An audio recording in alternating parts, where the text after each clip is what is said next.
Hi, welcome to another episode of GSM Nation TV. Today we've got the HTC Desire HD review. Let's take a look at the box. So you've got this phone, which looking at the picture you can tell it already looks like a Sprint Evo, or maybe it looks like a HD2. It's a much bigger phone. It is not close to the Desire whatsoever, but it is taken out of the Desire brand, which has done really well for HTC, and it's moving it up to HD mode. So let's pop open this baby and see what's inside. Well, the phone's already turned on, so someone forgot to turn it off. Let's pop it out over here. There we go. Good thing I didn't drop it. Let's take a look at the first impressions over here. So, wow, phone is quite beautiful. Look at that screen. That is a nice and massive 4.3-inch LCD screen. If you can see a close-up on the colors, you're going to notice that it's not that kind of AMOLED that you got on the Samsung Galaxy S's, but it's still quite good in color. But let's take a look at the other aspects of the phone. You're going to notice, first of all, you've got this speaker grill up at the top. It kind of looks cool, and we'll go into the sound quality later, but even though it looks cool, the sound quality is a little lacking, in our opinion. It could have done a better job with the sound. You've got the traditional buttons at the bottom of the HTC phone. You've got this home button, you've got the menu, you've got the back, and you've got the search button. This is a very much an internet phone, so there's a lot of tie-in here to social media, a lot of tie-in here to all of the contact books and the web. We're going to get into it in more detail later, but this is running Froyo Android 2.2. It's not. It is the latest build. You know, the 3.0 build might be coming out soon, but still, this is the main one that everyone's going with. Let's take a look on the side of the phone. All right, now on the side of the phone, you notice here there's actually nothing. So that's good. We can move on to the other sides now. Let's look at the bottom. Okay, now at the bottom, you're going to notice one kind of weird thing. This is the micro USB slot, but this is the 3.5mm headset jack. We'll go on the other side of the phone. You got over here, you got the pretty massive volume rocker. I think this is the first time I've seen such a massive volume rocker. And that's it.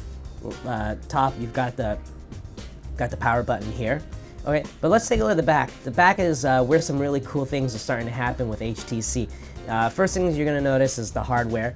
So you've got an 8-megapixel camera here. You've got another rear speaker grill. And what have we got here? This is actually a dual LED flash. It's going to look really cool. We're going to show you some more functions later. Okay, but what else is really interesting about this? Well, HTC's gone and they've split up the compartments on the back. So you see this bottom here. I'm going to tilt it up. Whenever you want to put your SIM card and micro SD, you're just going to pop it out here. And you see we've got our SIM card slot and we've got our micro SD card. So you no longer need to pop open the entire casing just to get the SIM card in. And then on this right hand side, this is actually the battery cover. So what I can do is I can stick my thumb in here, try not to scratch up the phone. There we go. And the battery's actually in here. Now I'm not going to try to take the battery out because it's going to turn off the phone. But this is a pretty clever way of allowing us to open up the phone without always making it turn off because of the battery. All right, well, a lot of you are probably thinking, well, how is this going to size up to the iPhone? And how is it going to size up to the Galaxy S? So we got a special treat for you today. We actually got out our iPhones, and we also brought out our Galaxy S's so that you can actually take a look in comparison. So let's put them side by side, one at a time. iPhone 4, so you got iPhone 4 over here, and you can see kind of the size difference here. You know, I'll let the picture speak for itself. I'm going to rotate it onto the side so you can see what it looks like in terms of thinness. Okay, now you will notice that it looks like the iPhone 4 actually wins by a little bit, even though it's slimmer right at the very end here. The iPhone 4 kind of wins because towards the back of the HTC, it does get a lot thicker. So there we go with that. Now I'm going to move out to the Captivate. So let's take over the Captivate over here.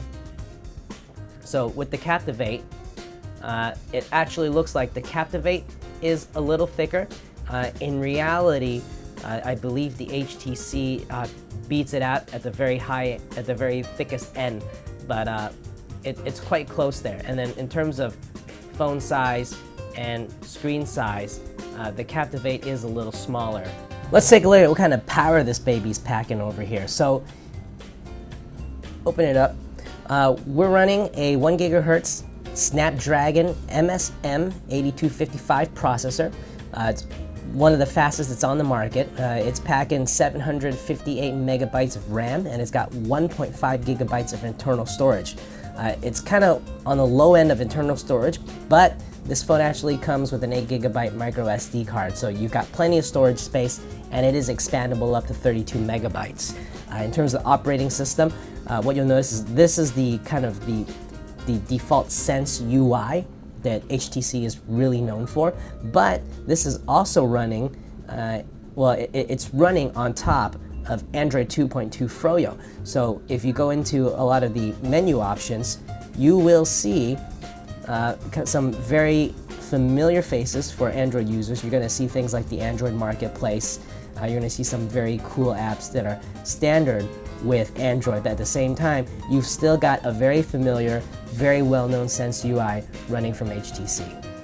Taking a look at the display, the phone sports a 4.3-inch LCD. It's not an AMOLED, but we'll take a look at the photos and it still looks pretty clear. It is a capacitive screen, and you can see it's quite responsive. With this kind of processing and RAM power, it's hard to be not responsive. So it goes through quite well.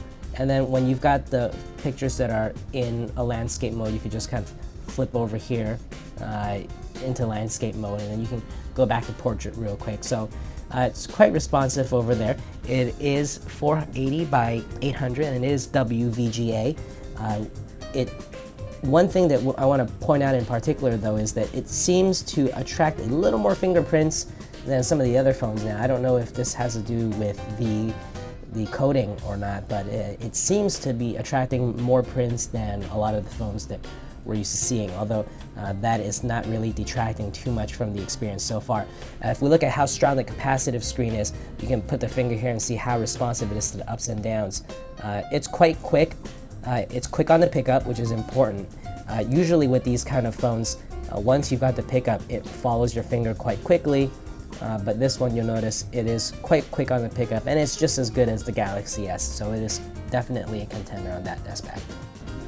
Let's take a look at the camera, because that's such an important point on this phone. If we go into the camera mode, one thing that's really great about these large screens is that you're going to be able to use all 4.3 inches as your camera display screen, so that is really nice there. It has an 8 megapixel camera, and I'm going to flip it back. Don't forget, it's got that dual LED flash. The 8.0 megapixel camera is here. It's got a lot of functions over here. It actually has built-in effects like the depth of field, vignette. You can go into sepia. But let's take a look at this phone in action. So you can see with the face detection, I think I can zoom out over here. So you got the zoom in, zoom out. So I'm going to zoom out. It's got face detection. So if I look at the GSM Nation logo and I press over here, I should be able to zoom in on our logo. And there we go. It's nice and clear. I did a little flash, and there we go. I did the dual LED flash. Well, one thing to keep in mind is that the dual LED flash, it is a nice feature, but sometimes if you're too close up or if it's too dark, you may accidentally find that the LED flashes are really illuminating the subject, and you might or might not want that. But you can control that in the user settings here. You can turn the flash on, off, or auto. You can come over here and get into the galleries and go back. You can go and you can control the video mode. Now it's recording in 720p, so that it is HD quality. Very nice, especially with this big screen. And then we can go back out and we can watch the video. One of the coolest things about having a dual LED flash is actually the flashlight application. So let's get into our menus here. You see flashlight over here. Now I'm on the flashlight mode, and you see the button here. I can turn it on, and I'm gonna flip it over. You can see the LED flash is on. If I press the power button on that application again, it actually gets brighter. And then of course, pressing it again will turn it off. So you can see 1, 2, and this is the brightest setting. So having to do a LED flash makes it really cool, because now I can illuminate the GSM Nation TV logo, and you can see there that dual LED flash means that I've got the best flashlight, and it's not just using the LCD as my flashlight, I've actually got a flash. So that is one cool out that we've got on this puppy. Let's get into the browser here because that's so important for internet phones nowadays. So if you're going to go in a browser, the best thing about the HTC phones is you jump right into search. I'm going to go into landscape mode, and here you've got this HTC keyboard, which is redesigned for the HTC phones. Bear in mind, this is still an Android 2.2 Froyo phone, so you've got the HTC keyboard on there now. And let's go to our favorite website, www.gsmnation.com. And there you go, GSM Nation website. Now, with the normal HTC functions, we can kind of double click to zoom in. Double click will zoom it back out. We can do the multi-touch, so I can pinch out, I can pinch in, and we can kind of see all the latest deals that are happening on GSM Nation. So visit gsmnation.com if you want to take a look at this phone's pricing.